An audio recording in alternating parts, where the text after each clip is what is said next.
Let us see this question, students. 3 person A, B, C apply for a job of manager in a private company. ठीक है, 3 person थे A, B, C. उन्होंने एक manager post के लिए apply किया A, B, C. ठीक है. The chances of their selection, probability of A, ये रिप्रेजेंट कर रहा है सिलेक्शन ऑफ A. ये कितना है? अच्छा, इनका जो सिलेक्शन के चांसेस है ना, वो रेशियो में गिवन है 1:2:4. अच्छा, कितने कितने पार्ट्स हैं यहाँ पर? 1 + 2 3, 3 + 4 7, 7 पार्ट्स है. 7 में से एक पार्ट किसको है? ए के सिलेक्शन को. तो 1/7 ये प्रोबेबिलिटी हो जाएगी ए के सिलेक्शन की. प्रोबेबिलिटी ऑफ बी सिलेक्शन कितनी हो जाएगी? कितना पार्ट है 7 में से? 2 पार्ट. तो प्रोबेबिलिटी ऑफ सी के सिलेक्शन कितनी हो जाएगी? टोटल 7 पार्ट है, 7 में से 4 पार्ट बी सी के सिलेक्शन को है. तो बी सी के सिलेक्शन की प्रोबेबिलिटी कितनी हो जाएगी? 4/7. ओके, ये प्रोबेबिलिटीज हैं ए, बी एंड सी के सिलेक्शन की. ए के सिलेक्शन की प्रोबेबिलिटी 1/7, बी के सिलेक्शन की 2/7, सी के सिलेक्शन की 4/7. क्यों? यहाँ टोटल 7 पार्ट थे, 7 में से एक पार्ट किसको था? ए के चांसेस को, तो 1/7. बी के लिए कितने पार्ट थे? 2, तो 2/7. सी के लिए कितने थे? 4, तो 4/7. ठीक है. The probability is that A, B and C can introduce changes to improve profits of the company are 0.8, 0.5, 0.3. ठीक है, मतलब जो ए है, ए प्रॉफिट लाएगा कंपनी में. A brings profit. ये क्या है? Probability of A bringing profit to the company कितना है? 8/10. ठीक है. The chances of B bringing profit to the company कितना है? वो है 5/10.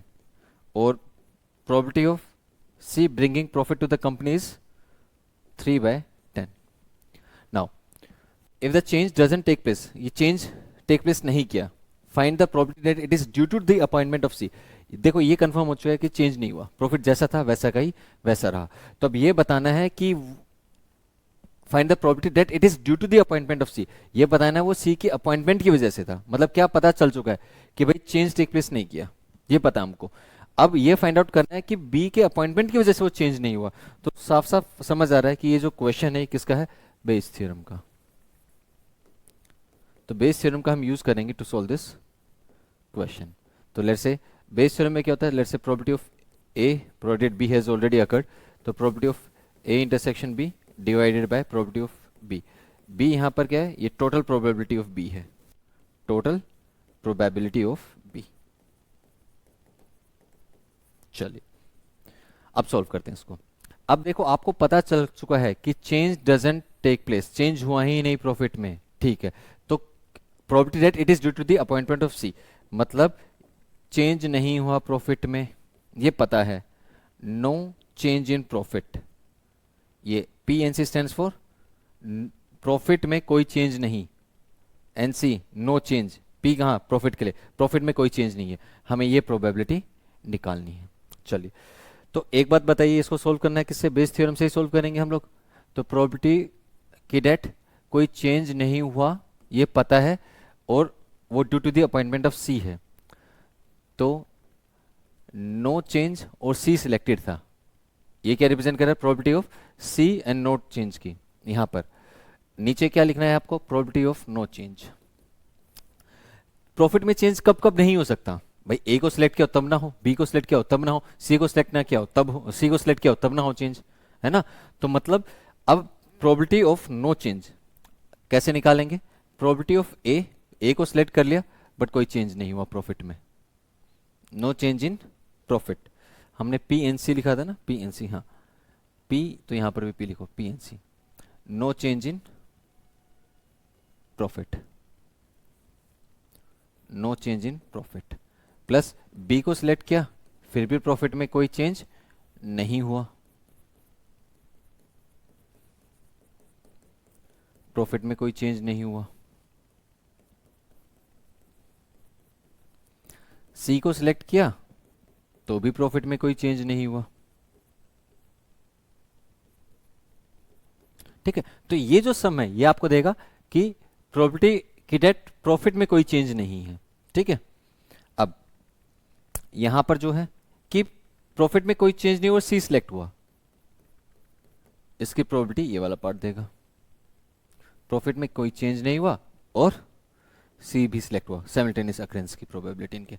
ठीक है, अब प्रोबेबिलिटी ऑफ सिलेक्शन ऑफ सी कितना था? 4/7. 4/7 कि सी को सिलेक्ट कर लिया और प्रॉपर्टी यानी प्रॉफिट में कोई चेंज नहीं हुआ, प्रॉफिट में सी के सिलेक्शन पे प्रॉफिट में चेंज कितना था 3/10, नहीं का कितना होगा 7/10 यानी 1 माइनस 3/10, तो यहाँ पर कितना 7/10।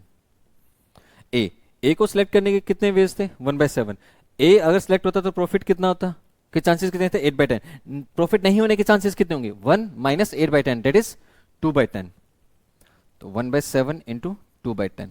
बी को सिलेक्ट करने के कितने नंबर ऑफ वेज थे, बी को सिलेक्ट करने के नंबर ऑफ वेज थे 2/7, बी को सिलेक्ट करते और प्रॉफिट होता उसे चांसेस कितने थे 5/10, प्रॉफिट नहीं होने के चांसेस कितने होंगे 1 माइनस 5/10 दैट इज 5/10, तो 2/7 इंटू 5/10। यहाँ पर सी के लिए 4/7 इंटू 7/10। अच्छा देखिए न्यूमरेटर में डिनोमिनेटर में, न्यूमरेटर के डिनोमिनेटर में कितना 70 और ऊपर कितना 28। यहाँ पर अगर डिनोमिनेटर में देखें तो 3 टर्म्स एडिशन में और सबके डिनोमिनेटर 70 है, तो 70, तो यहाँ डिनोमिनेटर में अब सम कर देते हैं न्यूमरेटर्स का, तो 2 + 10 + 28, ये 70 से 70 कैंसिल, तो ऊपर 28 है, नीचे इन सबसे 2 कॉमन ले लेते हैं, तो 1 + 5 + 14 और यहाँ पर ये आएगा 14, 2 से कैंसिल कर देंगे 28 को, 14 डिवाइडेड बाय यहाँ पर कितना आ जाएगा 5 + 1 6, 6 + 14 इज 20, ये 20 आ गया, तो यहाँ पर कितना आ जाएगा 7/10। तो ये है अपना required answer. Thank you students.